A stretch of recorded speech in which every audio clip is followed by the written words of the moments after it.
పెద్ద బ్యాగ్ ఉన్నది. ఈ రెండు తీసుకొని నేను రోడ్డు మీద నిలబడి ఉన్నాను. దేవుడిని ఒకటి అడిగాను.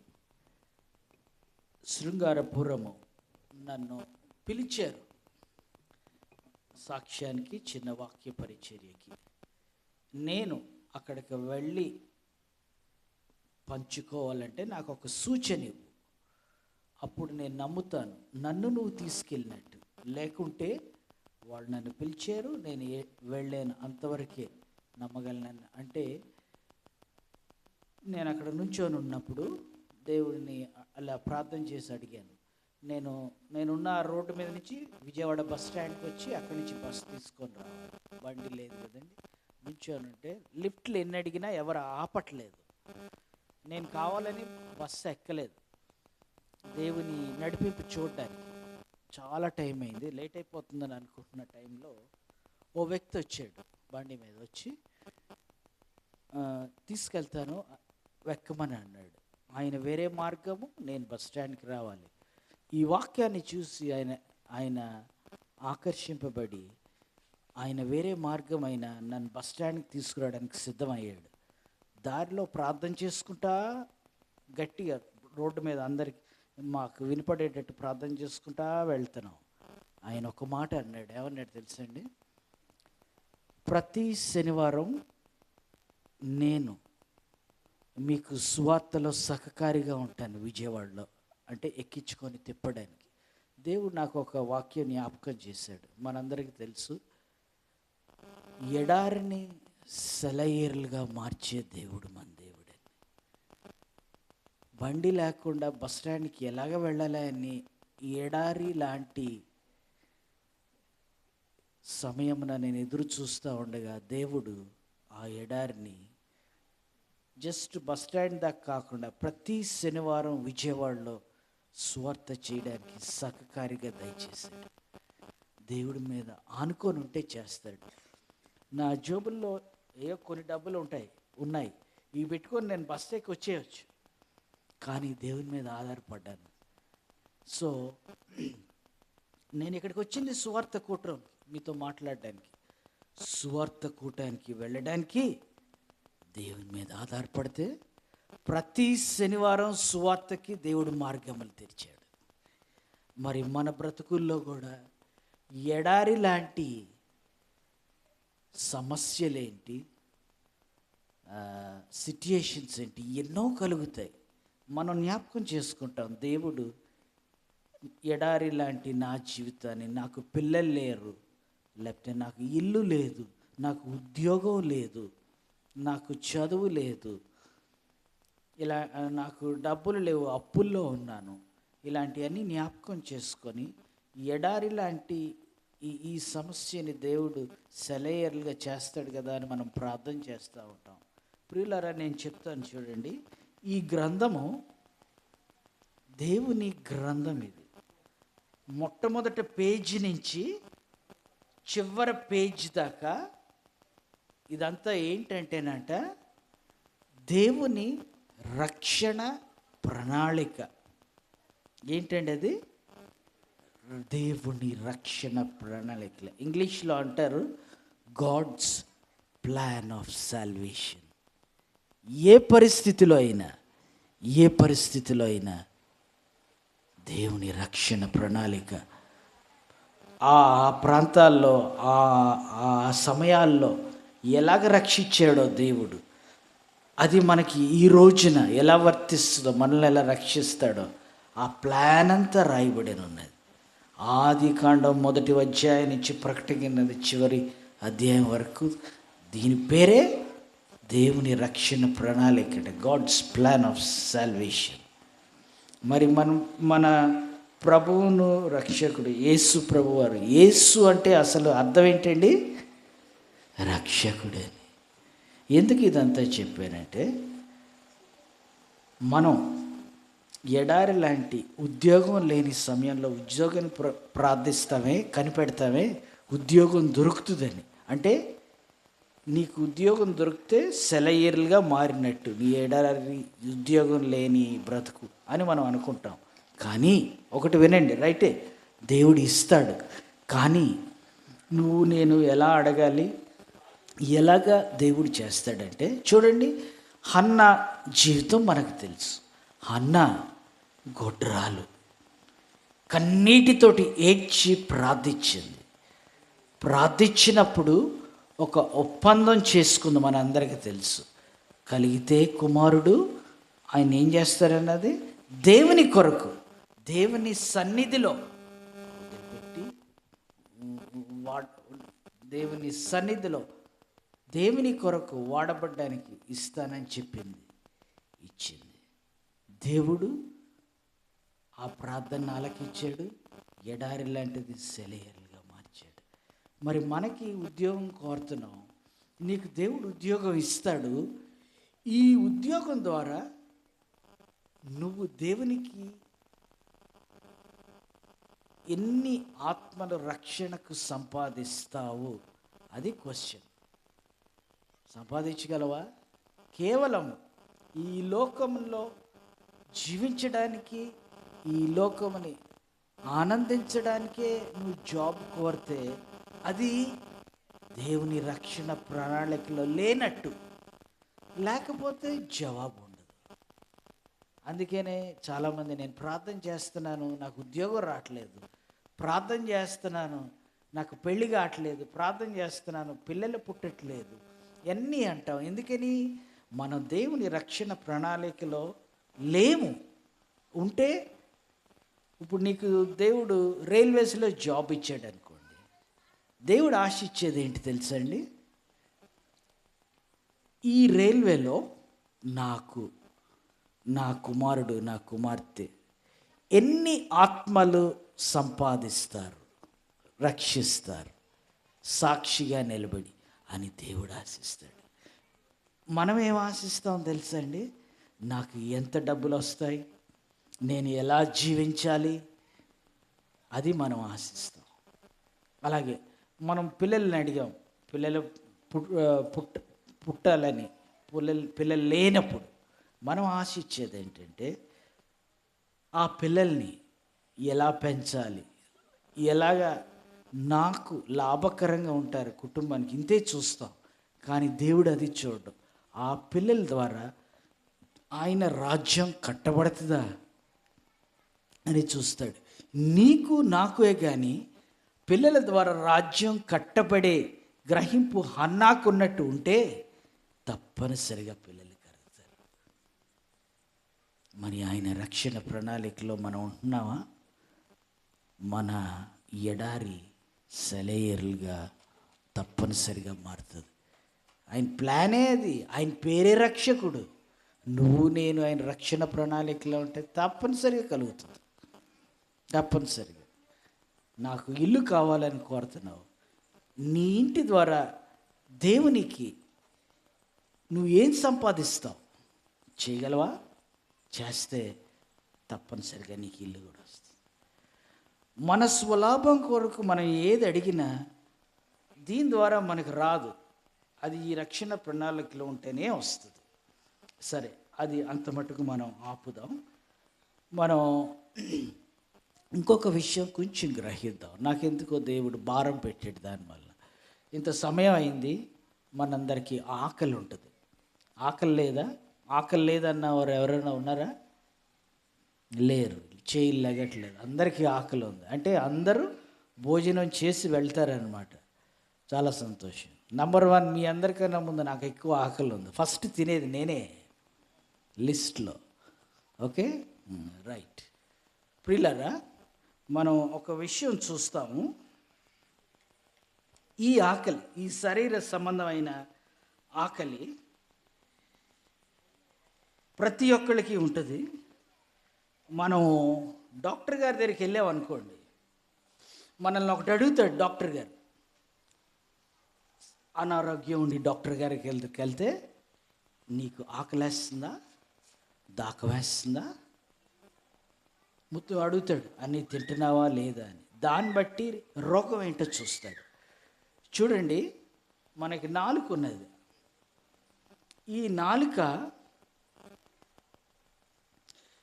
డాక్టర్ గారు చూసి నీ శరీర పరిస్థితి చెప్తాడంట. నాలుక చూపించమంటారు డాక్టర్ గారు. అంటారా లేదా? అన్నారా? అది చూసి డాక్టర్ గారు మన ఆరోగ్యాన్ని చెప్పగలడంటే, మరి వినండి, అదే నాలుక మాట్లాడే మాటలు బట్టి నీ ఆత్మీయ జీవితం కూడా చెప్పొచ్చంట. నాలుక చూస్తే డాక్టర్ గారు శరీర పరిస్థితి చెప్పగలడు. అదే నాలుక మాట్లాడడం వింటే నీ ఆత్మీయ పరిస్థితి చెప్పొచ్చంట. నాలుకలో 2 దాగున్నాయంట. అలాగే తెలుసా మీకు? మరి సరే చూడండి, సరే ఈ ఆకలి మనం చూసాం. సరే ఈ ఆకలి తింటాం, తిరిగిపోతుంది, కొన్ని గంటలు ఉంటుంది, మళ్ళా తింటాం. సో జీవితం అలా నడుస్తుంది.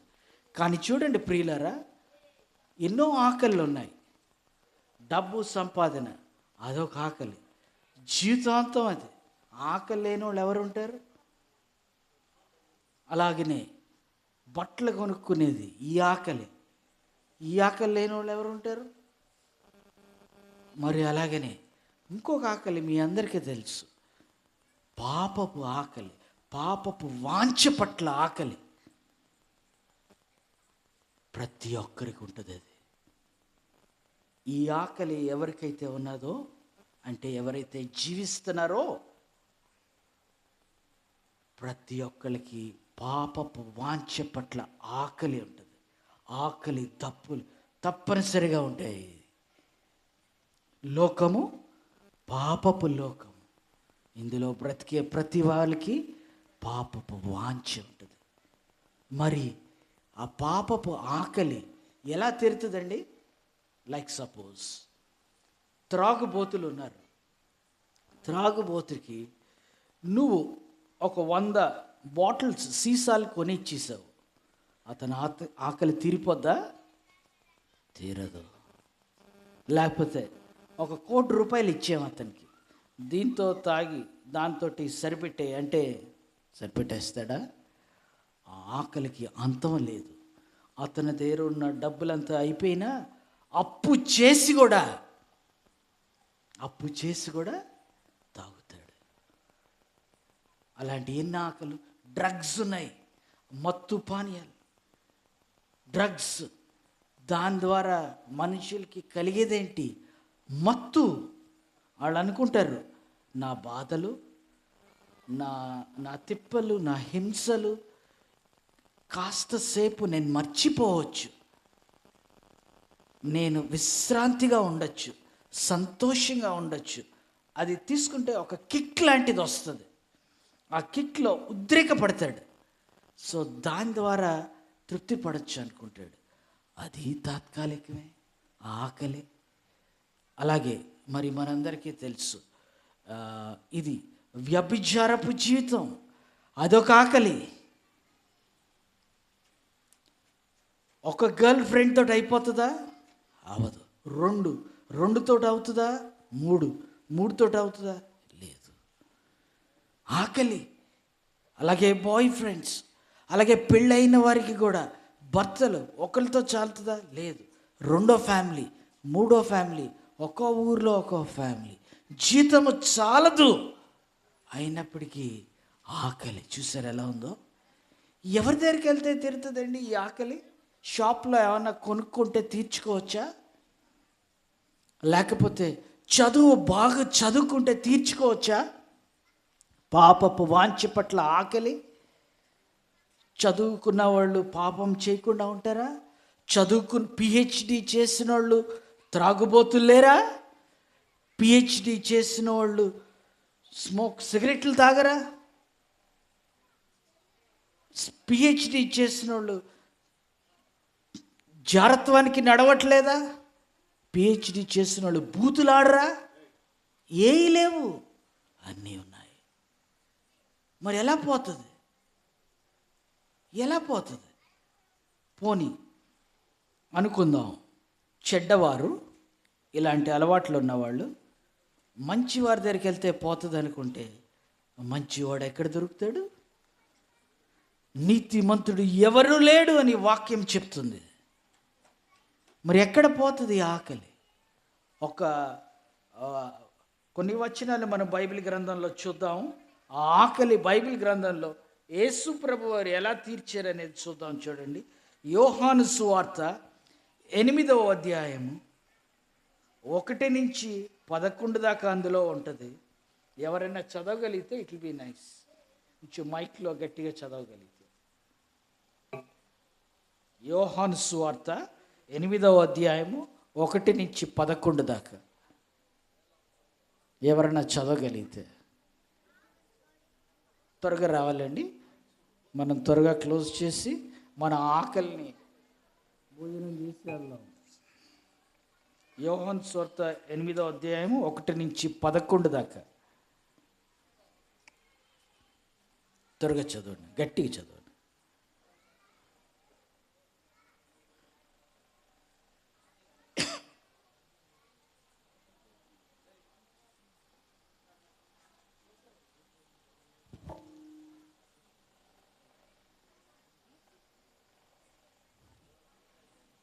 శృంగారపురం వాళ్ళు చాలా లేట్గా ఉన్నట్టున్నారు. శృంగారపురం చురుకుగా ఉంటారు.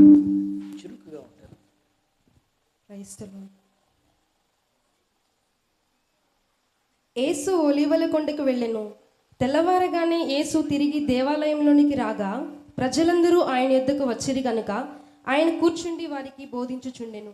శాస్త్రులను పరిసయ్యులను వ్యభిచారమందు పట్టబడిన ఒక స్త్రీని తోడుకొని వచ్చి ఆమెను మధ్య నిలవబెట్టి, బోధకుడా, ఈ స్త్రీ వ్యభిచారము చేయుచుండగా పట్టబడెను. అట్టి వారిని రాళ్లు రువ్వి చంపవలనని ధర్మశాస్త్రములో మోషే మనకు ఆజ్ఞాపించెను కదా. అయినను నీవేమి చెప్పుచున్నావని ఆయనను అడిగిరి. ఆయన మీద నేరము మోపవలనని ఆయనను శోధించుచు ఈలాగున అడిగిరి. అయితే యేసు వంగి నేల మీద వ్రేలితో ఏమో రాయిచుండెను. వారాయనను పట్టు వదలక అడుగుచుండగా ఆయన తల ఎత్తి చూచి, మీలో పాపము లేనివాడు మొట్టమొదట ఆమె మీద రాయి వేయవచ్చునని వారితో చెప్పి మరలా వంగి నేల మీద రాయిచుండెను. వారా మాట విని పెద్దవారు మొదలుకొని చిన్నవారి వరకు ఒకని వెంట ఒకడు బయటకు వెళ్ళిరి. యేసు ఒక్కడే మిగిలెను. ఆ స్త్రీ మధ్యను నిలవబడి ఉండెను. యేసు తల ఎత్తి చూచి, అమ్మా, వారెక్కడ ఉన్నారు? ఎవరునూ నీకు శిక్ష విధింపలేదా అని అడిగినప్పుడు ఆమె, లేదు ప్రభువా అనెను. అందుకు యేసు, నేనును నీకు శిక్ష విధింపను. నీవు వెళ్ళి ఇక పాపము చేయకుమని ఆమెతో చెప్పెను. చూసారా అండి, అసలు మనం అర్థం చేసుకోగలమా? ఇది మన చట్టం బట్టి మనం అర్థం చేసుకోగలమా? ఈ వాక్యం మన చట్టం ఏం చెప్తుంది? మనకి శిక్ష ఇస్తుంది, మనకి ఫైన్ వేస్తుంది, తీర్పు ఉంటుంది, ఇన్ని ఉంటాయి. కానీ ప్రభువారి దగ్గరికి అలాంటి చెడు స్త్రీ వచ్చినప్పుడు ప్రభువారు చేసింది ఏంటండి? జస్ట్ క్షమించాడంతే. తీర్పు ఎలా తీరుస్తాడా యేసు ప్రభువారని శాస్త్రులు పరిసయ్యులు వీళ్ళందరూ వచ్చారు, ఎలాగైనా పట్టించాలి, ఇరికించాలి అని. కానీ ప్రభువారు జాలిపడి, జాలిమాడిన కటాక్షం అంటమే దాని ద్వారా అంత భయంకరమైన స్త్రీని ప్రభువారు క్షమించాడు. ప్రియులరా, విరుగుడు చూసారా ఎక్కడుందో? విరుగుడు ఎక్కడున్నది? క్రీస్తు ప్రభు దగ్గర ఉన్నది. ఎలా పొందుకోవడం ద్వారా? క్రీస్తు ప్రభు ఇచ్చే క్షమాపణ నిన్ను నన్ను మార్చేస్తుంది. నీ ఆకలి, నా ఆకలి, పాపపు ఆకలి దప్పులు క్రీస్తు ప్రభు క్షమించాడా? ఆకలి చచ్చిపోతుంది. ఆ ఆకలి అలా చావకుంటే ప్రభువారు ఆమెని అలా పంపించాడు. ఆయన దేవుడై ఉండేవాడు కాదు. ఆయన దేవుడు కాబట్టి, ఆయన మాటలో అంత బలం ఉంది కాబట్టి, జీవం ఉంది కాబట్టి, పాపం నుంచి తొలగించే, పాపంని గద్దించే బలం ఉంది కాబట్టి క్షమాపణ దేవుడు అక్కడ వాడిన ఆయుధం అంత గొప్ప ఆయుధం. మీకు తెలుసా ప్రియులరా?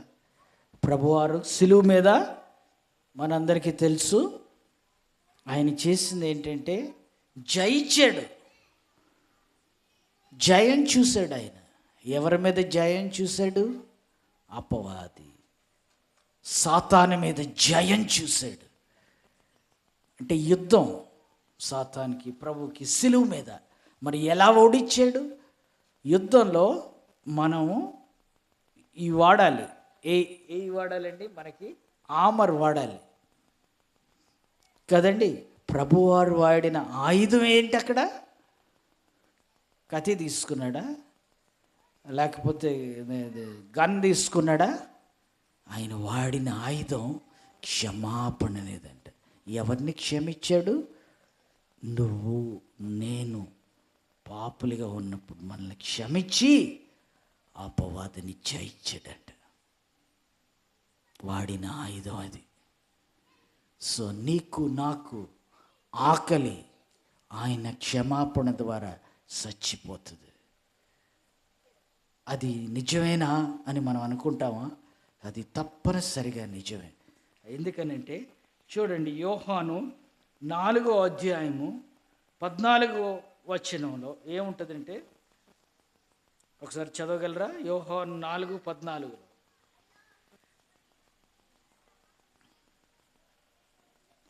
యోహాను 4:14.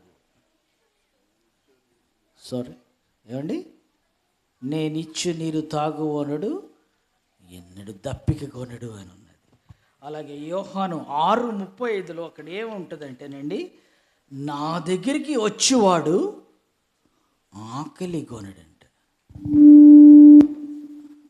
అలాగనే ఏమున్నదంటే, నన్ను నమ్మువానికి దాహము ఏదంట. యేసు ప్రభు దగ్గరికి వస్తే నీకు ఆకలేదు. అదే యేసు ప్రభు దగ్గరికి, యేసు ప్రభువుని నువ్వు నమ్మితే నువ్వు దప్పిక కొనవాట. ఇప్పుడు మనకి ఈ వాక్యం ద్వారా క్లియర్గా అండర్స్టాండ్ అయింది. మన పాపపు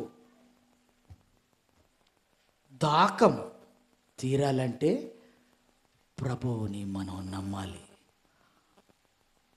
మనం చూస్తాం బైబిల్లో, అదే బుక్లో ఉంటుంది. సమరయ స్త్రీ గురించి మనం చాలాసార్లు విన్నాం. సమరయ స్త్రీ, ప్రభువారు నీరు త్రాగడానికని అక్కడికి వెళ్ళినప్పుడు ఆ బావి దగ్గరికి ఆమె కూడా అక్కడ రావడం చూసాం. ఆమె కేవలము శారీర సంబంధమైన నీళ్లు తాగి దప్పి తీర్చుకుందామని వెళ్ళినప్పుడు ప్రభువారు ఏం చేశారంటే, ఆమె ఆత్మీయ దాహం అనగా ఇప్పుడు మనం అనుకున్న పాపపు వాంఛ పట్ల ఉన్న దాహం తీర్చాడు. మన అందరికీ తెలుసు. ఆమె ఏమన్నది? ప్రభువారు నేనిచ్చు నీరు తాగువాడు ఎన్నడూ దప్పిక కొనడంటే ఆమె ఏమంది? అయితే నాకు ఇవ్వా ఆ నీరు అని అన్నది. ఎలా అన్నది? నమ్మింది. నమ్మకుండా అడుగుతుందా? ఇదేంటి, నేనిచ్చి నీళ్ళు తాగితే దప్పికొండంటున్నాడు, నాకు ఇవ్వవా? ఆశతోటి నమ్మి అడిగింది, నాకు ఇవ్వవా నీళ్ళని. ప్రభువారు ఏమన్నారు? నేనే జీవాహారం, నేనే లివింగ్ వాటర్స్, జీవ జలము కూడా నేనే అన్నాడు ప్రభువారు. ఆమె చేసింది ఏంటండి? నమ్మింది. వాక్యం అదే చెప్తుంది. ఆయనను నమ్మితే నీ దాహము తీరిపోతుందని ఆమె నమ్మింది. ప్రభువాడు ఏమన్నారు ఆమెని? నీకు 5 పెరిమట్లు ఉన్నారని చెప్తే ఆమె ఆశ్చర్యపోయింది. నా సంగతి నీకు ఎలా తెలుసు? నువ్వు మెస్సాయావని నమ్మింది. అప్పుడు నమ్మింది కదండి. నమ్మిడంతో ఆమెకి విడుదల దొరికింది. దాహము చచ్చిపోయింది, తీరిపోయింది. ఆత్మీయ దాహం. ఆమె ఏం చేసిందంటే అప్పుడే నమ్ముకొని విడుదల పొందింది. పాపపు వాంఛ పెట్టి 5 భర్తలు ఉంటే అన్నీ విడిచిపెట్టింది. ఇందాక మనం అనుకున్నాం, దాహము తీరదు, ఎంతమంది బాయ్ ఫ్రెండ్స్ ఉన్న భర్తలు ఉన్నాయని. ఆ మనిషికి తీరిపోయింది. సమరయ స్త్రీకి తీరిపోయి ఆమె ఏం చేసింది?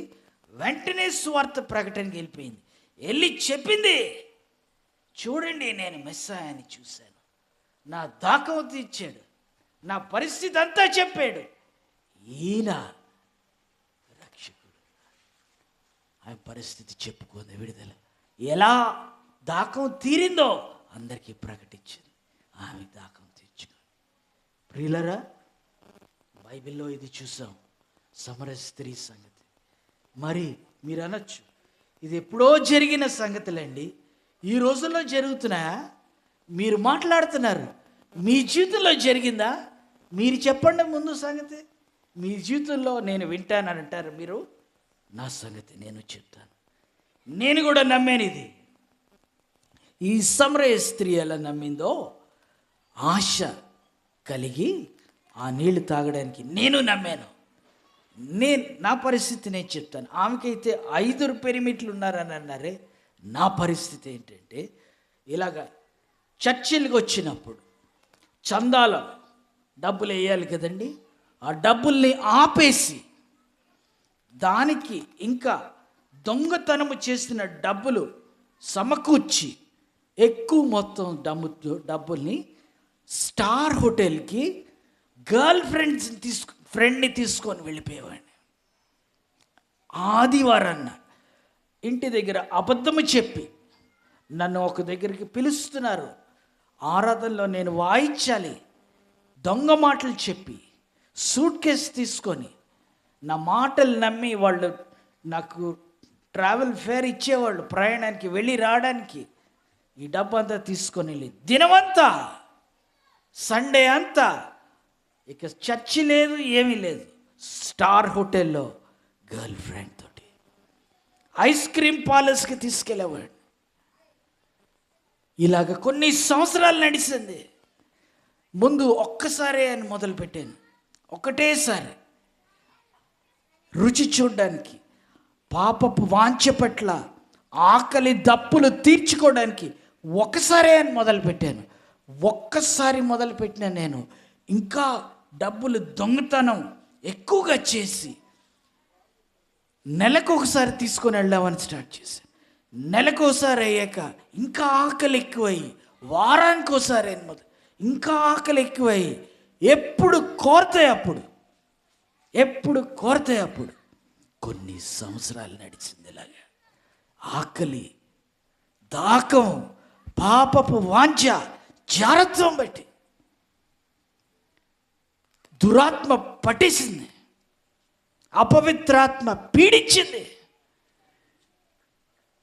నాకు ఏ వయసులో దురాత్మ నన్ను తొందర చేయడం చేసింది తెలుసండి? అందరికీ యవన కాలం వచ్చాక చేస్తుందని మనం అనుకుంటాం. నాకు 3.5 సంవత్సరాల్లోనే, 3.5 అంటే ఎల్కేజీ కూడా కాదు నేను, ఆ సంవత్సరంలోనే అపవిత్రాత్మ నన్ను బాగా ప్రేరేపించింది. నాకు ఆ వయసులోనే అపవిత్రమైన తలంపులు, ఊహలు, క్రియలు, జోక్స్ నిండిపోయినాయి. స్కూల్ ఏజ్ అంతా, కాలేజ్ ఏజ్ అంతా, ఆ కాలేజ్ కూడా అయిపోయాక ఇంకా విపరీతం. ఎంత నన్ను ముంచేసిందంటేనండి అపవిత్రమైన ఆత్మ. నేను చదువుకుంటున్న కాలేజ్ పాస్ అవ్వలేదు, ఫెయిల్ అయిపోయాను. అంతవరకు ముంచేసింది. రేపు ఎగ్జామ్ అంటే ఈవేళ ఇంకా అపవిత్రమైన క్రియల్లోనే ఉండేవాడిని, చదివేవాడిని కాదు. బానిస అయిపోయాను, కట్టేసింది. చిన్నప్పటి నుంచి క్రైస్తవుడినే, చాలా హైలీ ఎడ్యుకేటెడ్ ఫ్యామిలీ నుంచి వచ్చాను. మా పేరెంట్స్ చాలా హైలీ ఎడ్యుకేటెడ్. మా తల్లి వరల్డ్స్ 5th గ్రేడ్ మ్యాథమెటిషియన్ దగ్గర గ్రాడ్యుయేషన్, పోస్ట్ గ్రాడ్యుయేషన్ 1940s 50sలో చేశారు. ఆ రోజుల్లో స్కాట్లాండ్ నుంచి ఆయన సన్ డైల్ అనేది కనిపెట్టాడు, ఇన్వెంట్ చేశాడు కూడా. అలాంటి వాళ్ళ దగ్గర చదువుకున్నది మా మదర్. మా ఫాదర్ కూడా కొన్ని కాలేజెస్కి ప్రిన్సిపల్గా పనిచేస్తున్నారు. సో చాలా డిసిప్లిన్డ్, చాలా హైలీ ఎడ్యుకేటెడ్. మా మదర్ దగ్గర చదవనోళ్ళు ఎవరు ఉండరు, అందరూ చదువుకున్నారు, టీచింగ్ బ్యాక్గ్రౌండ్. మా ప్లేస్లో కలెక్టర్స్ చిల్డ్రన్ చదువుకున్నారు, డిఐజీ ఎస్పీ, కమిషనర్, డాక్టర్స్, ఇక like all government officials and officers children అందరూ చదువుకొని ఉన్నారు. నేనేం చెప్తున్నాను? ఫెయిల్ అయిపోయినా. ఇదేంటి? మా దగ్గర చదువుకున్న వాళ్ళు వరల్డ్ అంతా ఉన్నారు, నేను ఫెయిల్ అయిపోవడం? పాపపు వాంఛ ఎక్కడికి తీసుకెళ్ళింది తెలుసండి? పాపపు వాంఛ అదే తీసుకెళ్తుంది. ప్రియులారా, చూసారా? అంత చదువుకున్న వాళ్ళు నా పాపపు వాంఛ తీరలేదు. నన్ను సండే స్కూల్స్ పంపించేవారు, యూత్ రిట్రీట్స్కి పంపించేవారు, ఇలాంటి కన్వెన్షన్స్కి పంపించేవారు, పెద్ద పెద్ద అన్నిటికి పంపించేవారు. వినినంతసేపు నేను మారిపోవాలి, ఇంకా నేను ఇలా ఉండకూడదు ఇంకా అనుకునేవాడిని. బయటికి వెళ్ళాక ఆకర్షణలకి లోనైపోయి మళ్ళా బానిస అయిపోయేవాడిని. జీవితం సాగిందిలాగా అపవిత్రమైన స్టార్ హోటల్స్లో బ్రతుకుతా ఏసీ హోటల్స్ బ్రతుకుతా నాకంతా తెలిసింది మార్నింగ్ ఈవినింగ్ ఫోన్స్లో చాట్ చేయడమే, ఇంకేమి తెలియదు నాకు. సో చాటింగ్ చేస్తా ఉన్నాం. ఓ రోజు చాటింగ్ చేయడానికి ఫోన్ ఇలా తీసానండి. ఫోన్ తీసి ఇలా పెడితే నోట్లో నుంచి చాటింగ్ రాట్లా. మరి ఏమొస్తుంది? కళ్ళల్లోంచి నీళ్లు కారిపోతున్నాయి నాకు.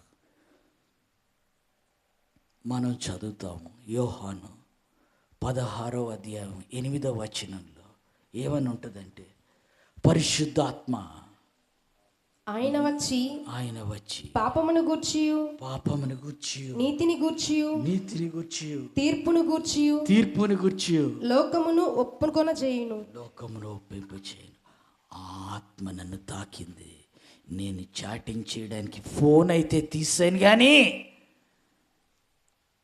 ఆ అపవిత్ర ఆత్మను, ఆ శోధనను మించిన బలము పరిశుద్ధాత్మ బలమని ఈ రోజుని ఇక్కడ నిలబడి చెప్తున్నాను. లేకపోతే ఈ సమయాన్ని ఇక్కడ నిలబడని నేను స్టార్ హోటల్లో ఉండేవాడిని. పరిశుద్ధాత్మ మీదకొచ్చి ఒప్పించింది. ఆ రోజు పొద్దున్న కన్నీటితో ఒప్పుకున్నాను. ఏం ఒప్పుకున్నానో చెప్తాను చూడండి. నేను ఆ పాపని కలిసినప్పుడు ఆ పాప మైనర్ 16.5. మరి ఆమెని కలవాలంటే నా ఏజ్ కూడా మ్యాచ్ అవ్వాలి కదా. ఆమెని నమ్మించడానికి అబద్ధంతో వెళ్ళి కొన్ని సంవత్సరాలు మోసం చేశాను. ఆ మోసము పరిశుద్ధాత్మ దేవుడు ఆ రోజు పొద్దున్న నా హృదయాన్ని బద్దలుగొట్టి ఒప్పించాడు. నా అంతటి నేను ఒప్పుకున్న నేర్చుకుంటా. ఏమన్నానంటే, నిన్ను కలిసినప్పుడు నా వయసు 28 అని చెప్పాను. నీకు 16.5, అదే ఎక్కువ ఏజ్. అయినా మోసం, ఎంత మోసం చేశానంటే, నేను చెప్పింది 28 కానీ అప్పుడే నా వయసు ఇంచుమించు 40 అని చెప్పాను. ప్రియులారా, ఎవరు ఒప్పిస్తారు? పోలీస్ స్టేషన్లో ఒప్పిస్తాయా? సెంట్రల్ జైళ్ళు ఒప్పిస్తాయా? లేకపోతే సుప్రీంకోర్టులో ఒప్పిస్తాయా? పరిశుద్ధాత్మ దేవుడు మొట్ట మీద వచ్చినప్పుడు చేసే పని అది. అందరూ అనుకుంటారు భాషలు మాట్లాడతారు, ప్రవచిస్తారు. ఇవన్నీ సత్యమే. ఇవన్నీ రెండోదిగా జరుగుతాయి.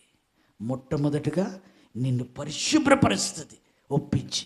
నీకు పరిశుద్ధత తీసుకురాకుండా నీతో భాషలు మాట్లాడిస్తుందా? ఏ ఆత్మది? నీకు పరిశుద్ధత తీసుకున్నా నీతో ప్రవచిస్తా ఏ ఆత్మది?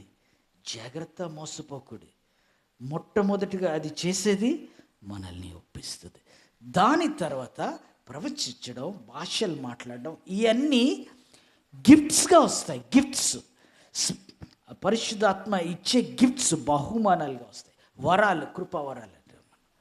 దాని తర్వాత గలతీయుల్లో రాయబడి ఉన్నట్లు ఆత్మ ఫలాలు 9 ఉంటాయి, మీ అందరికీ తెలుసు.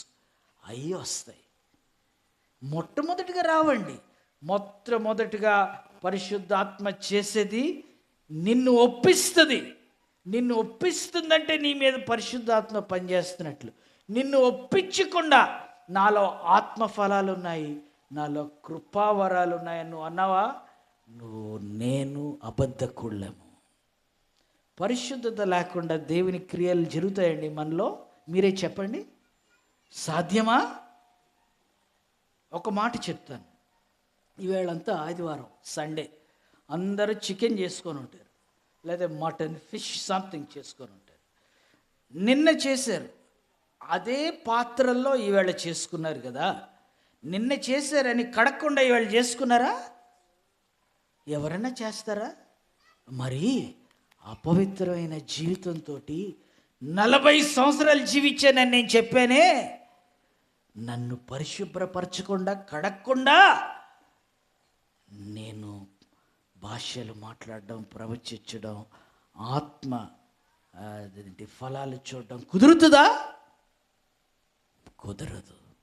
మొట్టమొదటిగా నువ్వు నేను దేవుని సన్నిధికి వెళ్ళి కోరాల్సింది ఏంటి? పరిశుద్ధాత్మ మన మీదకి రావాలని కోరాలి. హృదయాన్ని బద్దల కొట్టడానికి, మాంసపు గుండె ఇవ్వడానికి, కరిగిపోయి నీ అంతట నిన్ను తగ్గించుకొని పాపం ఒప్పుకోవడానికి మొట్టమొదటిగా జరగాల్సిన కార్యం. నా ప్రియులరా, నాకు ఆ కార్యం జరిగింది. రెండోది, నేను ఒప్పుకున్నది. ఆ పాపను నేను కలిసినప్పుడు నేను చదివింది ఇంజనీరింగ్ అని చెప్పాను. ఎందుకని? ఆ పాప ఇంజనీరింగ్ చదువుతుంది అప్పుడు. మరి అప్పుడైతేనే మ్యాచ్ అవుతుంది, ఫ్రెండ్స్గా ఉండగలం కదా. అలా చేసాం. ఇప్పుడు మీకేం చెప్తున్నాను నేను బహిరంగంగా? నేను కాలేజ్ కూడా పాస్ అవ్వలేదు, ఫెయిల్ అయ్యానని చెప్తున్నాను. పరిశుద్ధాత్మ పనిచేస్తే నీలో నుంచి వచ్చేది ఎస్, సత్యమే మాట్లాడతావు నువ్వు. ఎవరు విని నాకు అనవసరం. President of India, president of America, ఎవరు వినినా నా దేవుడు సత్యవంతుడు, సత్య స్వరూపి. నేను ఆయన రూపంలో చేయబడ్డాను. సత్యమా? నేను సత్యమే మాట్లాడాలి. ఎస్, నేను నిన్ను కలిసినప్పుడు ఇంజనీరింగ్ అని చెప్పాను, కానీ నేను పాలిటెక్నిక్ ఫెయిల్ అయి ఉన్నానని చెప్పాను. ఆ పాప హృదయం బద్దలవుదా? బద్దలవుతుంది.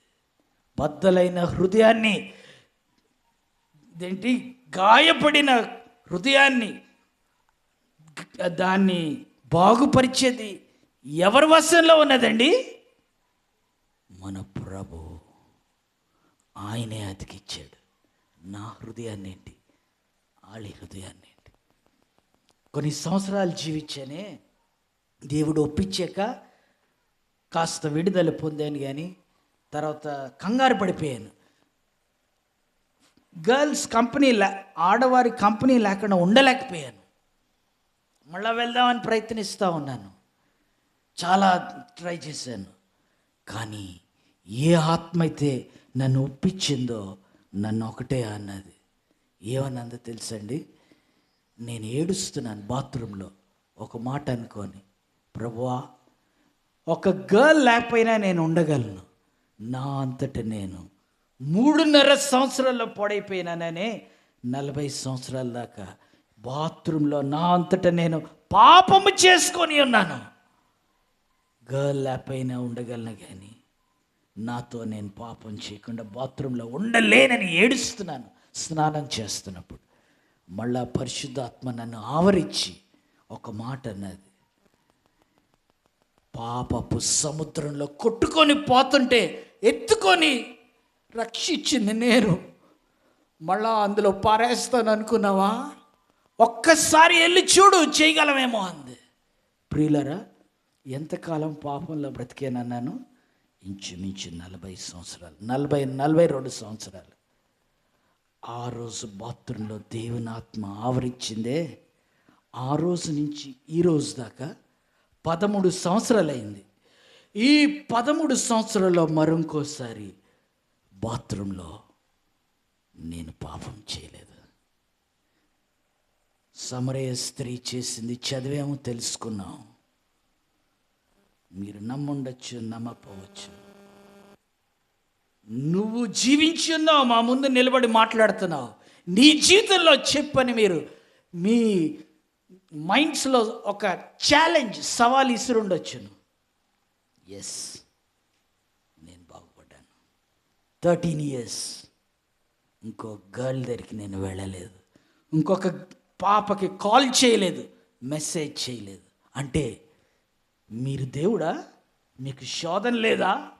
ఎస్, నేను మానవుణ్ణి, నేను పాపలోకంలో ఉన్నాను. శోధన నేను ఎప్పుడు ఆవరించే ఉన్నది. శోధన మిమ్మల్ని కన్నా నన్ను ఎక్కువ శోధిస్తుంది.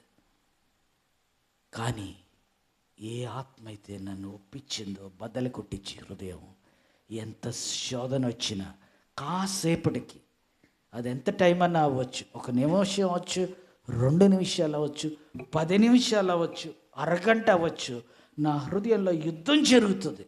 అపవిత్రాత్మకి, పరిశుద్ధ ఆత్మకి, దేవుని ఆత్మకి. దాని తర్వాత దేవుడు గెలవడం నేను చూస్తాను. లేకపోతే ఈరోజు ఇక్కడ నిల్చొని ఉండను. అంత లోలైపోయిన అపవిత్రాత్మత నుంచి దేవుడు నాకు ఇచ్చిన గెలుపు మీకు చెప్పాను. ఆయన క్షమించడానికి సిద్ధంగా ఉన్నాడు, నన్నే కాదు మిమ్మల్ని కూడా.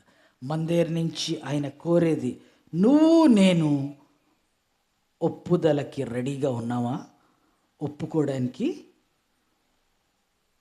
ఒప్పుకుంటేనే పొందుకోగలం క్షమాపణ, ఒప్పుకోకపోతే లేదు. అందరు అంటారు, అది చాలా తప్పు. ఆయన సిలువ మీద చేశాడు, క్షమించేశాడు, అయిపోయింది, నువ్వు నేను పాపం లేదు ఇంకా అని. నో, ఆయన సిలువ మీద నీకు నాకు కావలసిన శిక్షకి ఆయన వెలకొన్నాడు, రక్తం చిందించి గాయపడి. ఆ వెల నువ్వు నేను అనుభవించాలంటే మనం ఒప్పుకోవాలి. చూడండి, మీరు నేను అమెరికా వెళ్ళడానికి టికెట్ కొన్నారు, వెల చెల్లించేశారు. అయితే అమెరికా వెళ్ళిపోయినట్టేనా? టికెట్ తోటి నువ్వు నేను అక్కడికి వెళ్ళాలి, ప్రయాణిస్తేనే వెళ్ళినట్టు. టికెట్ కొంటే అయిపోయిందా? సిలువ మీద వెల కొన్నాడు, అయితే అయిపోయిందా? నువ్వు నేను ఒప్పుకుంటేనే క్షమాపణ పొందగలవు. ఆకలేస్తుంది, ఇంట్లో వంట చేస్తారు, వంట చేస్తే అయిపోయినట్టేనా? తినాలి, అప్పుడే ఆకలి తీరుతుంది. ఎస్, మర్చిపోకండి. దేవుడు చెప్పిస్తున్నాడు మీకు, మీ గ్రామానికి పంపించి, నాకు ఈ ఆకలి ఉన్నది, మీకు ఏ ఆకలి ఉన్నదో. కొంతమందికి లైక్ ఆల్కహాల్ ఆకలి ఉన్నదేమో. ఎస్, ఎంతోమందికి ఉంది అది. అపవాది ఒక్కొక్కరిని ఒక్కలాగా పట్టుకుంటాడు. మీరు అనొచ్చు, బైబిల్లో ఎక్కడ ఉన్నదండి ఆల్కహాల్ తాగకూడదని? చూపించండి, ఇప్పుడు మానేస్తానని. నేను చూపించినా నువ్వు మానవు. ఆత్మ నా మీదకి వచ్చి ఒప్పించిందే, ఆత్మ నీ మీదకి వస్తేనే మానతావు. ఆత్మ రాయించిన గ్రంథమే ఇది. నువ్వు నమ్మడానికి సిద్ధమా? ఆయన కార్యం చేయడానికి సిద్ధం. ఎక్కడున్నదంటారు? ఓ వాక్యం చదివిస్తాను మీకు, చూడండి ప్రియులారా. అందరూ అంటారు, ఏమండి 1 తిమోతి 5:23 ఒకసారి చదవండి. 1 తిమోతి 5:23. ఇక మీదట నీళ్ళే త్రాగక నీ కడుపు జబ్బు నిమిత్తమును తరచుగా వచ్చు బలహీనతల కోసము ద్రాక్షరసము కొంచెముగా పుచ్చుకొనుము. చూసారండి ఎలా ఉన్నదో? ద్రాక్షరసం కొంచెంగా పుచ్చుకోనమని ఉన్నదని మనోళ్ళందరూ తాగేస్తారు ఆల్కహాల్. ప్రియులరా, ఆ వచనం పైన 22వ వచనంలో చివరి భాగంలో ఒకటి ఉంటుంది. చివరి లైన్ చదవగలరా? 22. నీవు పవిత్రుడుగా ఉండునట్లు చూచుకొనుము. చూసారా ఏముంది అక్కడ? పవిత్రుడిగా. మీకు తెలుసు ఓ మాట, వైన్ అని అంటాం మనం. వైన్ అంటే డిక్షనరీ మీనింగ్ ఏంటో తెలుసా అండి? ప్యూర్ గ్రేప్ జ్యూస్ అంటే స్వచ్ఛమైన ద్రాక్షారసం. స్వచ్ఛమైన ద్రాక్షారసం అది తాగమన్నాడు దేవుడు. మనకు బయట దొరికేది వైన్ అని పిలుస్తారు, కానీ అది స్వచ్ఛమైనది కాదు. అందులో మత్తు ఉంటుంది, అందులో ఆల్కహాల్ ఉంటుంది. మత్తు తీసుకోమని చెప్పలేదు ప్రభువారు.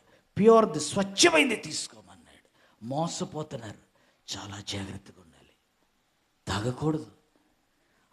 ఆ బానిసత్వం నుంచి విడిపించేది కూడా పరిశుద్ధాత్మ దేవుడే.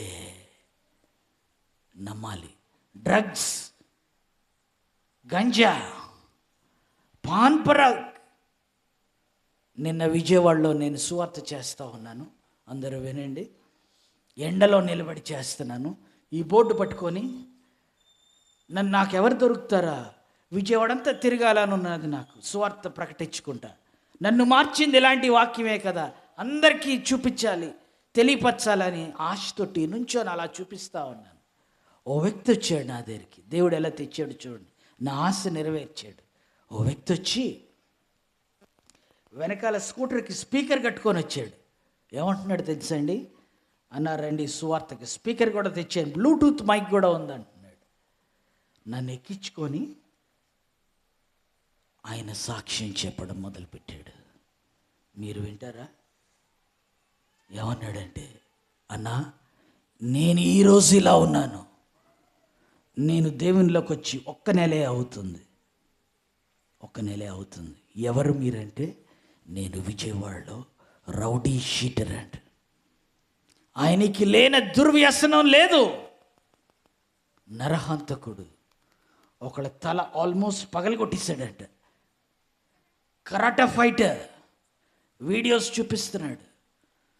అన్య విగ్రహాలకి చేసేవాడు, ఇలాగా దీపాలు పెట్టి చేస్తున్నాడు, వీడియోస్ చూపిస్తున్నాడు నాకు. నిన్న సాయంత్రమే చూపించాడు నాకు. ఇవన్నీ అదిరిపోయాను నన్ను. ఏ పరిశుద్ధాత్మ నా హృదయం విరక్కొట్టిందో అతని హృదయం కూడా విరక్కొడితే దేవుని దగ్గరికి వచ్చాడు. నెలే అవుతుందట. నిన్న రాత్రి ఒక దగ్గర సాక్ష్యం చెప్పడానికి వెళ్ళాలన్నాడు. ఆ వ్యక్తి ఏమంటున్నాడు తెలుసండి? 10 రోజుల నుంచి నేను ఆకలిగానే ఉన్నాను, సువార్తకి చేయాలని. ఈరోజు దేవుడు మిమ్మల్ని చూపించాడు, నాకు ఎంత ఆనందంగా ఉందని ఎన్నిసార్లు చెప్పాడు. విజయవాడలో ఎన్నో ప్రాంతాలు తిప్పాడు. విజయవాడ నుంచి ఉయ్యూరు కూడా తీసుకెళ్ళిపోయాడు. నిన్న సాయంత్రమే జరిగింది ఇది. ప్రియులరా, ఒకప్పుడు ఆకలి ఏంటి, ఆయన ఆడవారిని హోటల్స్కి అమ్మేవాడంట. ఎలా మార్చాడు అతన్ని. ఈరోజు ఆకలి తప్పులేంటి? స్వార్థకి. నా ఆకలి తప్పులేంటి ఈవేళ? ప్రియులరా, నా ఆకలి తప్పులేంటి ఈవేళ? యేసు ప్రభువారు ఇచ్చేస్తున్నాడు. మనం అనుకుంటాం ఇది నా దేహము, నా ఇష్టం వచ్చినట్టు దీన్ని నేను అలంకరించుకుంటాను అని. టాటూస్ వేసుకుంటారు, పచ్చబొట్లు, దీని మీద అగ్నితోటి రాయించుకుంటారు, దీన్ని అక్కడక్కడ కట్స్ పెట్టుకుంటారు, నీ గర్ల్ ఫ్రెండ్ పేరు చెక్కించుకుంటారు. ఇదేమై ఉన్నదో మీకు తెలుసా? దీని పేరు మీ అందరికీ తెలుసా? దేవుని ఆలయం ఇది. ఇందులో దేవుని ఆత్మ నివసిస్తుంది. దేవుని ఆలయం, దేవుని ఆలయం. దేవుడికి ఇష్టం వచ్చినట్టు మనం అలంకరించాలి, మన ఇష్టం వచ్చినట్టు చేయకూడదు. టాటూస్ రాసుకోకూడదు. వాక్యం ఉన్నది, లేవి కాండలో మీరు ఇంటికి వెళ్ళి చదువుకోవచ్చు, 19:28 ఉంటుంది. పచ్చబొట్టులు ఆయనకి హేమైనవి. వాక్యం ఒప్పుకోదయి. నాకు కూడా నేను లోకంలో ఉన్నప్పుడు, అలాంటి బ్రతికినప్పుడు ఫ్యాషన్స్ అంటే నాకు చాలా ఇష్టం. నా ప్యాంట్లు, నా షర్ట్లు నేను ఇక్కడ కొనుక్కునేవాడిని కాదు. బాంబే, గోవా, క్యాల్కటా అక్కడికి వెళ్ళిపోయి కొనుక్కొని కుట్టించుకున్నాను. ఫ్యాషన్ మోడల్ బుక్ ఇచ్చి దాన్ని బట్టి కుట్టించి వేసుకునేవాడిని. ఒకసారి కుట్టించింది ఇంకోసారి కుట్టించేవాడిని కాదు. అలాంటి బ్రతుకున్నది. సంవత్సరాలు గడుస్తున్నాయి. దేవుడు ఎప్పుడైతే నన్ను ఒప్పించాడో మాట్లాడాడు దేవుని వాక్యం ద్వారా నాలో ఉన్న మాదిరితనం నువ్వు ఎక్కడ కోల్పోతున్నావో అని నేను ఏడుస్తున్నాను. నువ్వు ధరించే దుస్తులు బట్టి, నీకున్న ఫ్యాషన్స్ బట్టి అని దేవుడు మాట్లాడినప్పుడు నాకున్న ఫ్యాషన్స్ అన్నీ ఇచ్చేసాను. ఎంతవరకు మార్చాడంటేనండి, అసలు నేను బట్టలు కొనుక్కోను. నేను బట్టలు కొనుక్కొని ఒకవేళ మరి 10 సంవత్సరాలు అయిపోయిందేమో, మరి ఏంటండి కొత్తగా ఉన్నాయి కొనుక్కొని అంటున్నారని మీరు అనుకున్నారేమో. ప్రియులారా, నిజంగానే హ్యాండ్ కర్చీఫ్ కూడా కొనను నేను, భోజనం కూడా కొనుక్కోను నేను. ఇదేంటి మంచిమేనా మీరు అని మీరు అడగచ్చు. మంచి నీళ్ళు కూడా కొనుక్కోను. 5 జిల్లాలు ప్రయాణం చేస్తాను. తూర్పు, పశ్చిమ, కృష్ణా, గుంటూరు, ప్రకాశం. దేవుని సువార్త చేస్తా. అడుగడుగున చేసేది సువార్త. అడుగడుగున విశ్వాసం ద్వారా బ్రతకడం నేర్పించాడు. ఇదివరకు రోజుల్లో డబ్బులు దొంగిలించి బ్రతికేవాడిని, అబద్ధాలు చెప్పి మోసం చేసి బ్రతికేవాడిని, దేవుని చందాలో డబ్బులు దొంగిలించి బ్రతికేవాడిని. ఈ రోజున విశ్వాసం ద్వారా బ్రతుకుతున్నాను. మీరు నమ్మగలరా? మంచినీళ్ళు కొనుక్కొని ఎన్ని నెలలు అయిపోయిందో నేను లెక్క పెట్టాలి, తెలియదు నాకు ఉద్యోగం లేదు. దేవుని బిడ్డల ద్వారా ఏదైనా ఇప్పిస్తాడు నాకు. దేవుడు నాకు నేర్పించిన పాఠం ఏంటంటే, నా ఖర్చులకి నేను అవి వాడను. మంచినీళ్ళు కూడా కొనుక్కోను విశ్వాసం ఉన్నంత వరకు. కేవలము ప్రయాణమే, దేవుని పనుల మీద వెళ్తున్నప్పుడు సహాయానికి. దేనికి వాడను అంటే నేను చెప్పగలను, మనకున్నది 10% మనకి దేవుడికి ఇవ్వాలని నాకు నేర్పించింది ఏంటంటే, దేవుడు 10 కాదు, 20 కాదు, 90% చాలా నెలలు 100% కూడా ఇచ్చే కృపించాడు. అంటే ఓ రోజు ఒకప్పుడు అపవిత్రాత్మని ఎంత ప్రేమించానో, ఈవేళ కనపడని నా దేవుణ్ణి అంత ప్రేమించే కృపించాడు. 100% ఇస్తున్నారా? ఎలా బ్రతుకుతారు మీరు అనుకోవచ్చా? నువ్వు 100% దేవునికి ఇవ్వగలిగితే నువ్వు అసలు ఎవరు ఊహించలేని పరలోక గవినెలు నీకు తెరుచుకొని పడతాయి, పరలోకం నుంచే వచ్చేస్తాయి. మీరు నమ్ముతారా? ఒకరోజు నా బట్టలు అలా వేసుకునేవాడిని, కుట్టించుకునేను అనుకున్నా, చెప్పాను. కొన్ని సంవత్సరాలుగా కొనుక్కోలేదు అనుకున్నాను. నిన్న రాత్రే నాకు ఈ షర్ట్ ఇచ్చాడు దేవుడు. నేను వద్దు అంటుంటే వెళ్ళి కొనుక్కొని వచ్చారు. ఇది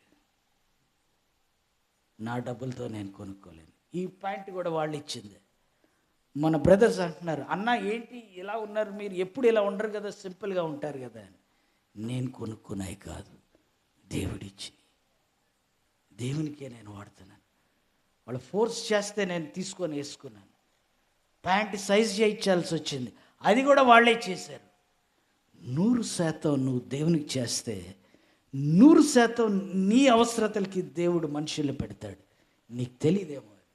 నువ్వు 10% చేస్తే నాకు ఎలా అనిపిస్తుంది అంటే, దేవుణ్ణి మనం 10% ప్రేమించినట్టే. 50% చేస్తే దేవుణ్ణి 50% ప్రేమించినట్టు. నువ్వు 90% చేస్తే దేవుణ్ణి 90% ప్రేమించినట్టు. 10% దేవునికి చేసి 90% మన చదువులకి, మన బట్టలకి, మన ఫ్రెండ్స్కి మనం ఖర్చు పెట్టుకుంటే నువ్వు లోకాన్ని 90% ప్రేమిస్తున్నావు, దేవుని 10% ప్రేమిస్తున్నావు. సో నువ్వు ఇక్కడ ఎక్కువ ఖర్చు పెడుతున్నావు, ఇన్వెస్ట్ చేస్తున్నావు కాబట్టి నీకు ఇదే నీ గమ్యము. నీ గమ్యం అది అవుతుందా? దేవుడు ఏమన్నాడు? నీ ఆజ్ఞలన్నీ నేను గైకొంటున్నాను అంటే ఒక్కటి నీకు కొదువుగా ఉందన్నది అన్నాడు. ఏంటంటే, కలిగినవన్నీ అమ్మి బీదలకి ఇవ్వు, నీ ధనం అక్కడ ఉంటుంది, వాళ్ళతో అయిపోదు, వాళ్ళకి ఇస్తే ధనం అక్కడికి వెళ్తుంది అన్నాడు. అది నువ్వు నేను నమ్మితే 100% చేస్తాం. నాకు దేవుడు అదే నేర్పించాడు. నాకు ఎంతోమంది బట్టలు ఇస్తారు, చాలా బట్టలు నేను ఇచ్చేస్తాను. వాషింగ్ మెషిన్ కూడా ఇచ్చారు, వాషింగ్ మెషిన్ కూడా ఇచ్చేసాను.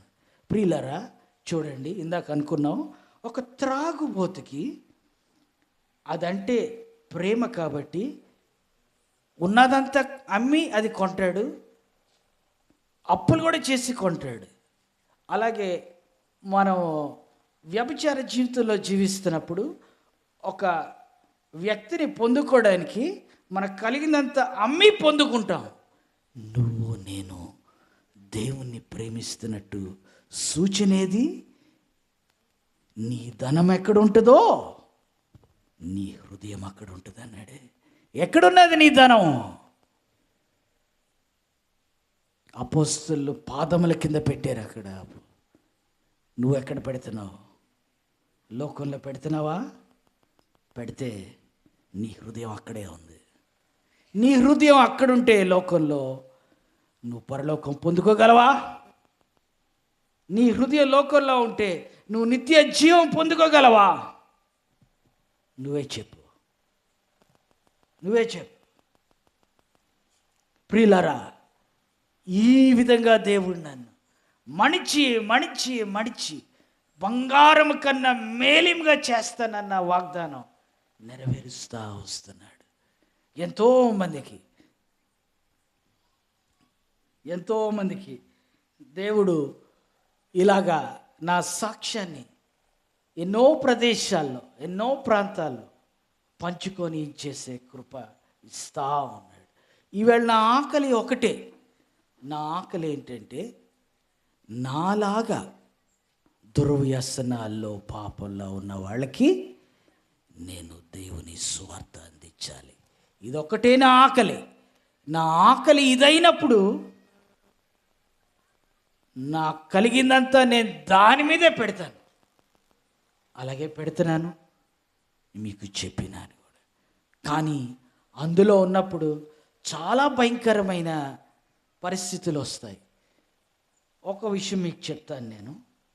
చూడండి, ఈ రోజున మనం ఎలాంటి ప్రజల మధ్యన ఉన్నామంటే, పరిస్థితుల్లో ప్రతి ఇలాంటి స్ట్రీట్ సందుల్లో బ్యానర్స్ కడతారు. ఏం బ్యానర్స్ అండి? ఫలానా వాళ్ళు చనిపోయారు, వి మిస్ యూ బ్యానర్స్. చనిపోయారు. అందరూ యవనస్తులు. ఎలా చచ్చిపోతున్నారు? ఎందుకు చచ్చిపోతున్నారు?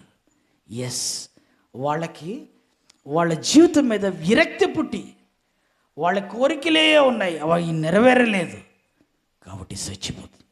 అంతం చేసుకోవడానికి చూస్తున్నారు. ప్రియులరా, ఒకప్పుడు నా జీవితంలో కూడా ఇలాంటి బ్రతికే నా జీవితం అంతం చేసుకోవడానికి చూశాను.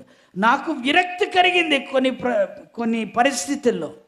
నేను గోవా వెళ్ళినప్పుడు అక్కడి నుంచి సముద్రం ఉంటుంది కదా, మనందరికీ తెలుసు. సముద్రంలోకి జంప్ చేసి అంతం చేసుకోవాలనే ప్రేరేపణ సాతాను పెట్టింది.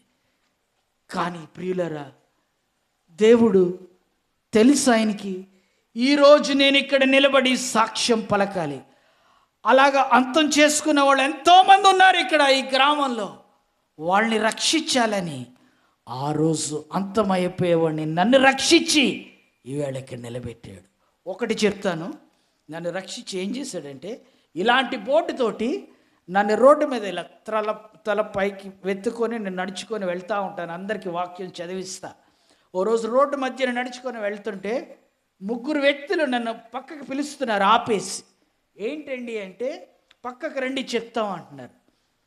ఒక తల్లిగారు, ఆమె కూతురు, ఆమె సన్ కొడుకు కూడా, 3 బ్యాగ్స్ ప్యాక్ చేసేసుకొని వెళ్ళిపోతున్నారు. ఏంటని అడిగితే వాళ్ళు ఏమంటున్నారంటే, మేము ఏం చెప్పాలో మాకు తెలియదు, మేము ఆత్మహత్యకు సిద్ధమై వెళ్ళిపోతున్నాం, మా గురించి ప్రార్థన చేయరా అన్నారు. ప్రియులరా, ఒకప్పుడు నన్ను నేను అంతం చేసుకోవాలన్న ఇదిలో ఉన్నదే, ఈ రోజున దేవుడు నన్ను మార్చి నన్ను అలాగా అంతం చేసుకునే వాళ్ళకి ఆయన వాక్యం ఇచ్చి పంపించి వాళ్ళని ప్రార్థన కోరే, ఆత్మహత్యకి వెళ్ళేవాడు ప్రార్థన కోరతాడా?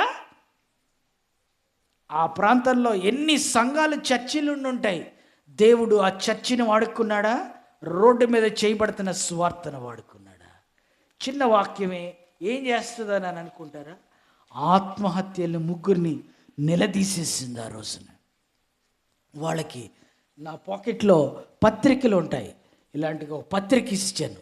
దాని మీద అంశం ఏముందో తెలుసా అండి? ఆ రోజు ఆత్మహత్య నివారణ మార్గం. నాకు తెలుసా వాళ్ళు వస్తారని, వాళ్ళ గురించి పెట్టుకున్నానని. దేవుడు అలా పెట్టించాడు. వాళ్ళని రక్షిద్దామని ఆశించి, నిన్ను రక్షిస్తే దేవుడు ఎంతోమందిని రక్షించడానికి ఆశిస్తున్నాడు. ఇందాక అనుకున్నాం కదా, నిన్ను ఒక దగ్గర నీకు ఒక పెద్ద చదివించి ఒక దగ్గర పెట్టాడంటే అక్కడ ఎంతోమందిని నిన్ను రక్షణలోకి నడిపించడానికే. కేవలం నీ చదువుకి లోక సందర్భంగా కాదు. దేవుని ఆశది, నీ ఆశది. ఆయన ఆశలో నువ్వు ఉంటే నీకు కావాల్సినవి ఆయన ఇస్తా అన్నాడు. నా నీతి రాజ్యము నువ్వు వెతుకు, నీకు కావాల్సినవి నేను ఇస్తానన్నాడు. నీకు కావాల్సినవి నువ్వు సంపాదించుకో అనలే. మనం నీతి రాజ్యం ఆపేసి, అనగా రక్షణ ప్రణాళికలో మనం లేకుండా మనం కేవలం మన సంపాదన ఇదిలా ఉంటే మనం ఇది పొందుకోలేము, నీతి రాజ్యము పొందుకోలేము. నాకు అదే నేర్పించాడు ఆయన. అందుకే నేను మీతో అదే పంచుకుంటున్నాను. ప్రియులరా, అలాగనే మీ ముందుకి ఇంకోటి తీసుకురావాలని చూస్తున్నాను. నాకు కిడ్నీలో రాళ్ళు ఉండేవి. దేవుని దగ్గరికి రాకముందు, రక్షణలోకి రాకముందు కిడ్నీలో స్టోన్స్ ఉండేవి. బాగా నొప్పి వచ్చేది. తిరిగిపోయేవాడిని. కూర్చోలేను, పడుకోలేను, నిలబడలేను. డాక్టర్స్ దగ్గరికి తీసుకెళ్ళేవారు. విజయవాడ ప్రశాంత్ హాస్పిటల్స్, హైదరాబాద్ మెడ్విన్ హాస్పిటల్స్, ఏలూరులో విజయ హాస్పిటల్స్, చాలా ప్రదేశాలకి ప్రతి సంవత్సరం వచ్చేది. డాక్టరు నాకు ఎమర్జెన్సీ ఇంజెక్షన్ ఇచ్చేవాడు. SOS అంటారు, సేవ్ అవర్ సోల్స్. లాస్ట్గా ఇచ్చే ఇంజెక్షన్ అది ఫ్రీక్వెంట్గా మళ్ళా తీసుకుంటే ఆ ఇంజెక్షన్ కూడా ఇమ్యూన్ అయిపోతుంది, బాడీ పనిచేయడం అయిపోతుంది. ఇంకెవరు నీకేం చేయలేరు. ఇంకా నొప్పితోటి చనిపోవాలి. నా పరిస్థితి అది దేవుని దగ్గరికి రాకముందు. కానీ ఎప్పుడైతే మీకు నేను చెప్పినట్టు దేవుని ఆత్మ నన్ను ఒప్పించింది, నన్ను ఆయన క్షమించాడో, మారు మనసు కూడిన రక్షణలోకి వచ్చానో, ఆ సంవత్సరం నుంచి కిడ్నీలో నొప్పి కనబడట్లేదు. నేను పనిచేశాను. ఏ సేవకుడైతే నన్ను నడిపించాడో రక్షణలోకి, ఆయన దగ్గరికి వెళ్ళి అడిగాను, ఏమండి ప్రతి సంవత్సరం వచ్చేది నొప్పి, ఈ సంవత్సరం నుంచి ఆగిపోయింది ఏంటండి అంటే, ఆయన ఒకటే మాట అన్నాడు, దేవుడు నిన్ను రక్షిస్తే నీకు సంపూర్ణ రక్షణ ఇస్తాడు. ఆత్మీయ శారీరక రెండు, సగం ఇచ్చి సగం ఆపే దేవుడు కాదన్నాడు. చూసారా, రక్షణ ప్రణాళిక నీ ఆత్మకు, నీకు శరీరానికి, నీ కలిగిన సమస్తానికి రక్షణ ప్రణాళిక, ప్లాన్ ఇందులో ఉంది. నువ్వు పొందుకుండాక ఆశిస్తున్నావా? దేవుడు నీ ముందు చెప్పిస్తున్నాడు. బైబిల్లో చెప్పించాడు కొన్ని విషయాలు, నా జీవితంలో చెప్పించాడు. ఆ సంవత్సరం నుంచి ఈ సంవత్సరం దాకా 13 సంవత్సరాలు అయింది, నాకు నొప్పి లేదు. నేను మళ్ళా ఇంకొకసారి ఆ నొప్పి ద్వారా ఏ డాక్టర్ దగ్గరికి వెళ్ళలేదు. ఒక్కసారి మాత్రం వస్తుంది, నొప్పి వస్తుంది. మార్నింగ్ 5 o'clockకి మా ఇంటి పక్కన వారి దగ్గరికి వెళ్ళి, నాకు నొప్పి వస్తుంది, ఉండలేకపోతున్నానంటే, మీరు బట్టలు వేసుకోండి తీసుకెళ్తాను హాస్పిటల్కి అన్నారు. నేను బాత్రూమ్కి వెళ్ళి ఒక్క చిన్న ప్రార్థన చేశాను. ఎందుకంటే బ్లాడర్ ఫిల్ అయిపోద్ది, యూరిన్ అవ్వదు. యూరిన్ అవ్వకుండా ఫిల్ అయిపోయి అదొక పెయిన్, స్టోన్ ఉండి ఇంకొక పెయిన్, నరకం చూసేవాడిని. అప్పుడు ఒక చిన్న ప్రార్థన చేశాను, దేవా నన్ను నువ్వు రక్షించావు, ఎంతోమందికి సాక్ష్యం చెప్పాను, ఇప్పుడు మళ్ళా నొప్పి వస్తుంది, నా సాక్ష్యం కుక్కలకి వెళ్ళిపోతుంది. నేను ఎక్కడ తప్పెళ్ళానో నాకు చూపించు. నేను నీకు సజీవ సాక్షిగా ఉండాలంటే, నా సాక్ష్యం కుక్కలకి వెళ్ళకూడదంటే నాకు చూపించు నువ్వు అని దేవుని నేను వేడుకొని ఉన్నాను. దేవుని అడిగినప్పుడు దేవుడు ఒకటి జ్ఞాపకం చేశాడు బాత్రూంలోనే. నిన్న సాయంత్రం నువ్వు ఒకరి దగ్గరికి వెళ్ళావు, ఒక దేవుని సేవకుని మీద నువ్వు నెగటివ్గా ఆయాసంగా మాట్లాడేవు, అది నువ్వు సరి చేసుకో అన్నాడు. దేవుని దగ్గర క్షమాపణ కోరాను, దేవుని సేవనికి సారీ మెసేజ్ పెట్టాను. బాత్రూంలోంచి ఇలా బయటకు వచ్చాను, నొప్పి ఆగిపోయింది. విరుగుడు ఎక్కడ ఉన్నదండి? విరుగుడు ఎక్కడ ఉంది? ఇంగ్లీష్లో ఒక మాట ఉంటుంది, మీకు చెప్తాను. అది the heart of any problem is the problem of the heart. The heart of any problem, ఏ సమస్యకి మూల కారణము హృదయ సమస్య. నాకు తెలిసిన తెలుగులో చెప్పాను, మరి ఏమనుకోవద్దు. ఏ సమస్యకైనా మూల కారణం ఏంటండి? నీ హృదయ సమస్య. నీ హృదయాన్ని నువ్వు సమస్య లేకుండా, మచ్చ డాగు లేకుండా, ముళ్ళ కంపలు లేకుండా, రాళ్ళు లేకుండా నువ్వు కాపాడుకున్నావా, సరి చేసుకున్నావా, నీ హృదయము మంచి నేల అవుతుంది. నువ్వు ఏది విత్తినా నూరంతల ఫలం చూస్తాను, నూరంతల ఫలం చూస్తాను. దేవుని కృప నన్ను ఎలా మార్చాడో నన్ను నేను నమ్ముకోలేను ప్రియులారా. అసలు చర్చికి వెళ్ళేవాడిని కాదు, ఇంటి దగ్గర కూర్చునేవాడిని, మా ఇంట్లో అందరినీ పంపించేవాడిని, సిస్టమ్ ఆన్ చేసేవాడిని, అన్ని ఆప్షన్ సైట్స్ పెట్టుకొని చూస్తూ ఉండేవాడిని. చివరికి దీవెన ఇస్తారు కదా, అయిపోయే సమయానికి వెళ్ళి అటెండెన్స్ ఇచ్చుకొని వచ్చేవాడిని. నేను కూడా వెళ్ళానని తెలియడానికి నా బ్రతుకది. చెన్నై వెళ్ళేవాడిని, బర్మా బజార్లో ఆ రోజుల్లో డివిడీస్ దొరికాయి, సిడీస్ దొరికాయి, విసిడీస్, అవన్నీ కొనుక్కునేవాడిని. అపవిత్రమైన బ్లూ ఫిల్మ్స్ లాంటివి కొనుక్కొని వచ్చి అందరినీ చర్చికి పంపించి ఇంట్లో ఆన్ చేసి చూసుకునేవాడిని. నన్ను నేను ఆనందపడుతున్నాను అనుకునేవాడిని. ఆకలి దప్పులు తీరలేదు యేసయ్య దగ్గరికి వచ్చేదాకా. ఎలాంటి దప్పిక తీరిందని నన్ను నోటి తెరిచి చెప్పలేను. 13 సంవత్సరాలు నన్ను నేను నమ్ముకోలేనండి. దేవుని సేవకుడు అన్నాడు, ఆ పాపను వదిలిపెట్టి నా సంఘంలో నీకు సరిపోయే మ్యాచ్ నేను చూస్తాను పెళ్ళికి.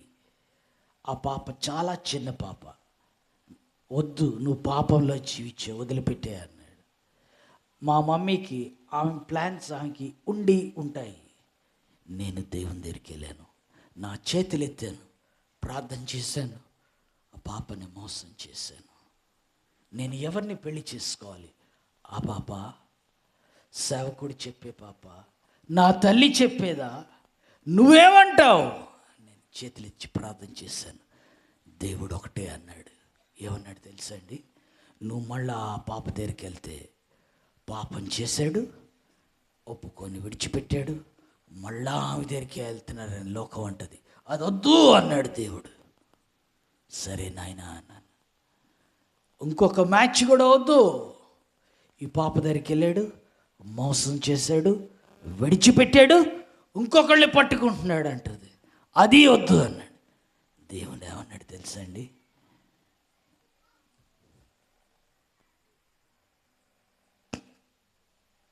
నేను నిన్ను ప్రదానము చేసుకొని ఉన్నానని 3:14 యెరెమయా దర్వ మాట్లాడాడు.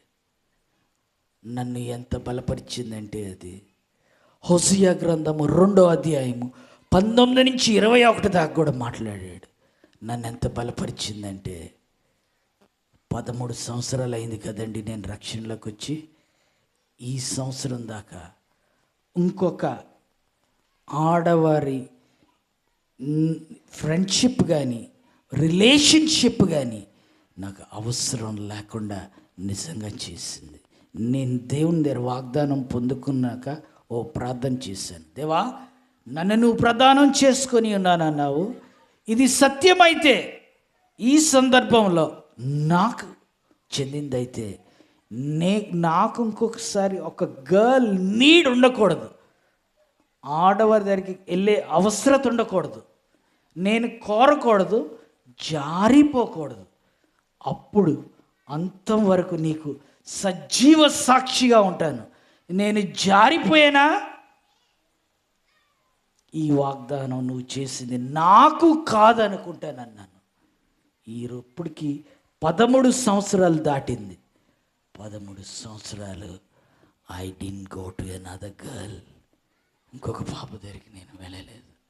ఆ రోజు సమరయ స్త్రీ బైబిల్లో, ఈరోజు నేను మీ ముందు దేవుడు ఉంచిపెట్టాడు. ప్రియులారా, ప్రియులారా, ఇది ఎంత ఆనందం అంటే, ఆయనతో నాకు ప్రధానం అయితే ఆయన ఎవడండి? రాజుల రాజు, ప్రభువు. నాకు తక్కువేంటి? ఈ లోకపు ఆడవారు నాకు ఎవరైనా దొరికితే ఎంతకాలము? ఒక 40 సంవత్సరాల, ఇంకో 50 సంవత్సరాల? ఇప్పటికే నాకు 53, ఇంకో 50 సంవత్సరాలన్నా 100 సంవత్సరాలు అయిపోయింది. నా దేవునితో సహవాసం ప్రధానం అయితే నిత్యత్వం, ఫరెవర్. అది ఎంత ఆనందం! ఎంతమందికి దొరుకుతుంది ఇది? ఎవరు చెప్పగలరండి? మీరు ఒకసారి ఆలోచించండి. 13 సంవత్సరాలు విచ్చలవిచ్చలుగా జీవించి దాని తర్వాత అసలు అలాంటి ఆశ, కోరిక వెళ్ళకుండా జీవించడం కుదురుతుందా అండి? ఆ పాప కాపుతే ఇంకో పాప దగ్గరికి వెళ్ళిపోతారు ఎవరైనా. No, I never went. ఎక్కడికి వెళ్ళలేదు. ఎక్కడికన్నా వెళితే నా డబ్బు ఏదన్నా ఉంటే వాళ్ళ మీదే స్పెండ్ అవుతుంది, కానీ వాటర్ బాటిల్ కూడా కొనుక్కోని నేను చెప్తానా మీకు? అంటే ఎంత ప్రేమించే కృపించాడు చూసారా? మీకు తెలుసు, రాజకుమారుడు ఎంత ఘనుడు, ఎంత గొప్పవాడు. రాజకుమారుడికి తక్కువ ఏమన్నా ఉంటుందా? రాజకుమారుడు ఏమన్నా కొనుక్కోవాలా అసలు? నా పరిస్థితి కూడా అంతే. ఏమీ కొన్ను, ఐ విల్ గెట్ ఎవ్రీథింగ్. ప్రియులారా, కానీ దేవుడు నన్ను రాజకుమారుడిని ఒక యుద్ధంలో పెట్టాడు, ఇక్కడ సువార్త యుద్ధంలో. దాని గురించి కొన్ని ఇన్సిడెన్సెస్ మీకు చెప్పి నేను ముగిచ్చేస్తాను. నా ఆశ అంతా ఒకటే, నాలాగా మురికిగా జీవించిన జీవితాలకి రక్షణలోకి నడపడమే నా పిలుపు. అన్యుల జనులకు రక్షణ సువార్త ప్రకటించడం అనేది ఇక నా పిలుపు, వేరేది ఏమీ లేదు. సో నేను వెళ్ళి సువార్త ప్రకటిస్తూ ఉండగా ఎవరికి నచ్చవు ఈ వాక్యాలు. నా బోర్డులు విరక్కొట్టేస్తారు, ముక్కలు చేసేస్తారు, నన్ను ముక్కలు చేయడానికి చూస్తారు. ఒకరోజు ఒక ప్రాంతంలో అయితే నన్ను లాగిపెట్టి గూబ మీద కొట్టారు, లాగిపెట్టి కొట్టారు చాలా గట్టిగా. ఒక మాట అంటున్నాడు కొట్టేసి, నీ ప్రభు చెప్పాడు కదా ఒక చెంప మీద కొడితే రెండో చెంప చూపించమని. నేను ఇంకో చెంప చూపించాను. ఆయన నన్ను కొట్టలేదు రెండోసారి. కానీ ఒక మాట మీకు చెప్తున్నాను, దేవుడు మనకి చూపించిన నీతి ఎలాంటి నీతి అండి? ఒక చెంప మీద కొడితే ఇంకో చెంప మీద కొట్టమని. ఈ లోకం నీకు నాకు నేర్పించేదేంటి? కంటికి కన్ను, పంటికి పన్ను. నిన్ను కొడితే 2 కొట్టని నేర్పిస్తుంది. దేవుని నీతి అలా కాదు, నిన్ను కొడితే ఇంకో చెంప చూపించమని. ఆ నీతికి నన్ను నిలబెట్టింది. దేవునికి స్తోత్రం. లేకపోతే నేను చెప్పలేను. ఇక్కడ ఎంతమందికి దొరుకుతుందండి ఆధిక్యత? ఒక్క చెంప కొడితే ఇంకో చెంప తిప్పే ఆధిక్యత అందరం ఎన్నోసార్లు చదువుతాం.